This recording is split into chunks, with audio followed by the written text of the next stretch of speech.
ماں باپ نے جو انتخاب کیا تھا شادی کے لیے، باپ نے اس کا انتخاب تھا پیسہ اچھا ہو، لڑکی خوبصورت ہو، بس، اور کیا بھی انتخاب ہوتا۔ حدیث میں اصول بیان کیا گیا، جس کے دین اور اخلاق سے تم متفق ہو اس سے نکاح کر لو۔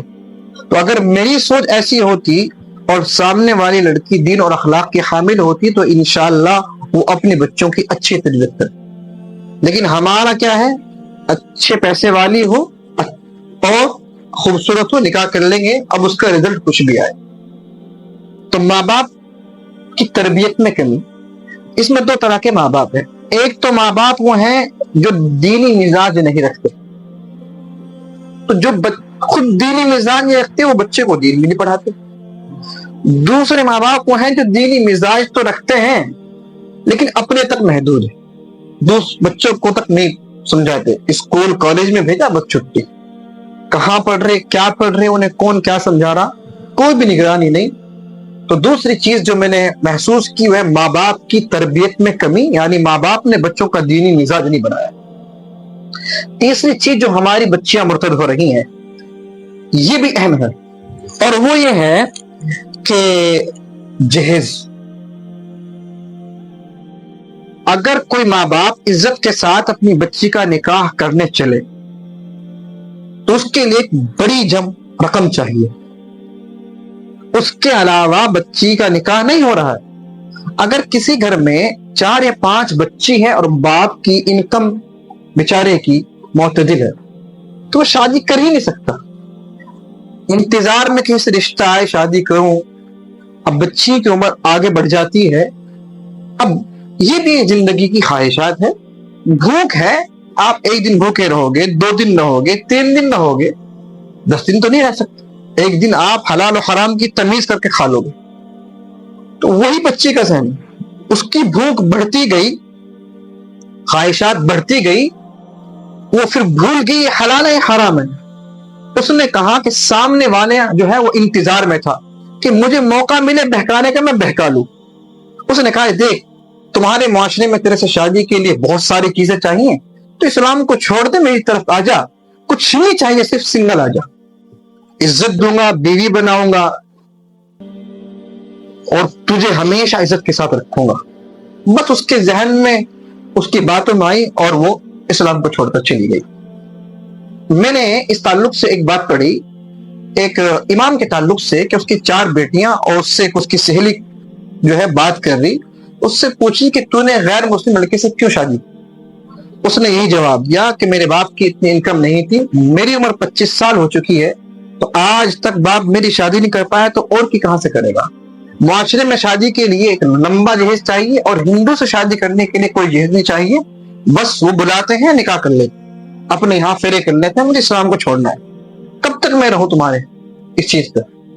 تو جب وہ اسلام کی تو پہلے سے وہ محبت نہیں اس کے دل میں، تو وہ فوراً اس کے بہکاوے میں آئے اور چلی جاتی ہے۔ تو یہ بھی ایک خاص وجہ ہے، اگر آپ کو روکنا ہے اس چیز کو تو آپ جہیز کو ختم کریں، اس میں ہم سب شامل ہیں۔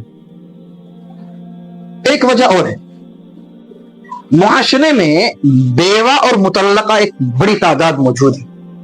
ایک تو بڑی عمر میں جا کے مطلقہ ہوئی، طلاق ہوئی، بڑی عمر میں جا کے اس کا شوہر انتقال ہوا۔ کچھ ایسی بچیاں ہیں معاشرے میں، ایسی لڑکیاں ہیں جو جوانی میں بیوہ ہو گئی، جنہیں جوانی میں طلاق ہو گئی، اب معاشرہ انہیں ایکسپٹ کرنے کے لیے تیار نہیں ہے۔ بھائی جو بیوہ ہے اس کی دوسری شادی نہیں کر رہے، جس کو طلاق ہوگی اس کی دوسری شادی کا انتظام نہیں کر رہے، اب یہ کہاں جائیں گی؟ ان کا بھی تو کوئی راستہ ہو۔ تو معاشرے نے اس کو بالکل یوں لوک کر دیا، ہر گز سب سے گیا گزرا سمجھا۔ اب وہ عورتیں ان کے شکار ہو رہی ہیں، ان کو بہکا رہے ہیں، پھسلا رہے ہیں، اور وہ جانتی ہیں کہ یہاں کچھ نہیں ہونے والا، اور وہ بہک کے اس طرف چلی جاتی ہے۔ آخری وجہ کہ ان کے پاس پلاننگ ہے بہکانے کی، سمجھانے کی، پھسلانے کی، اور وہ بہکاتے ہیں الگ الگ طریقوں سے۔ اس کی ایک مثال دیتا ہوں میں، وہ مثال بہت اہم ہے۔ مثال یہ ہے، اگر کوئی لڑکی اپنے باپ سے یوں کہہ دے والد محترم مجھے یہ لڑکا پسند ہے، اور میں اس سے نکاح کرنا چاہتی ہوں، تو سمجھو اس نے دنیا کا سب سے بڑا گناہ کر دیا۔ لڑکے تو کسی حد تک کہہ بھی دیتے ہیں، بات مان بھی لی جاتی ہے، لیکن لڑکی نے اگر کہہ دیا تو سب سے بڑا گناہ کر دیا۔ اب باپ نے جہاں چاہا وہاں اس کی شادی کرے گا، وہ اسے پسند ہو یا نہ پسند ہو۔ اب بہکانے والے کو، دشمن کو معلوم ہے، اگر وہ اس کے ٹچ میں چلے گی کہ دیکھ تمہارا دین ایسا ہے، تمہاری پسند کا خیال بھی نہیں رکھتا، اور جس دین میں تمہاری پسند کا بھی خیال نہ ہو وہ دین اچھا ہو سکتا ہے کیا؟ جبکہ انہیں اسلام کی تعلیمات دی جاتی ہے، تو قرآن کریم نے کہا فَانْكِحُوا مَا طَابَ لَكُمْ، کہ جو تمہیں پسند ہو نکاح کا پیغام دے دو۔ ایسی اگر لڑکی کوئی لڑکا پسند کرتی ہے تو اسے بھی اجازت ہے کہ وہ اپنی پسند سے شادی کر لے، لیکن معاشرے نے اسے لوک کر دیا اور بہکانے والے کو یہ مدعا مل گیا، تو اس لیے ہماری لڑکیاں مرتد ہو رہی ہیں۔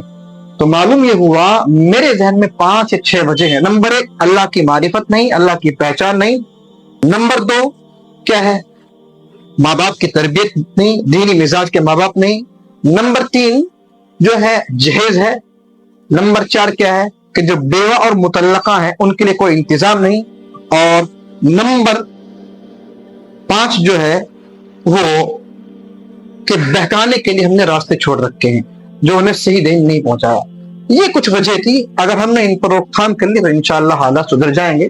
بس میرے ذہن میں یہی باتیں تھی۔ السلام علیکم۔ ماشاءاللہ مولانا صاحب نے بہت ہی اچھی طرح سے ہمیں ایکسپلین کیا کہ کیا کیا وجوہات ہیں جس وجہ سے آج ہماری بیٹیاں یہ قدم اٹھا رہی ہیں۔ اللہ ہمیں ان چیزوں سے بچنے کی توفیق دے اور جو چیز عمل کرنے کی اس کو عمل کرنے کی توفیق دے۔ آمین یا رب العالمین۔ السلام علیکم و رحمۃ اللہ وبرکاتہ۔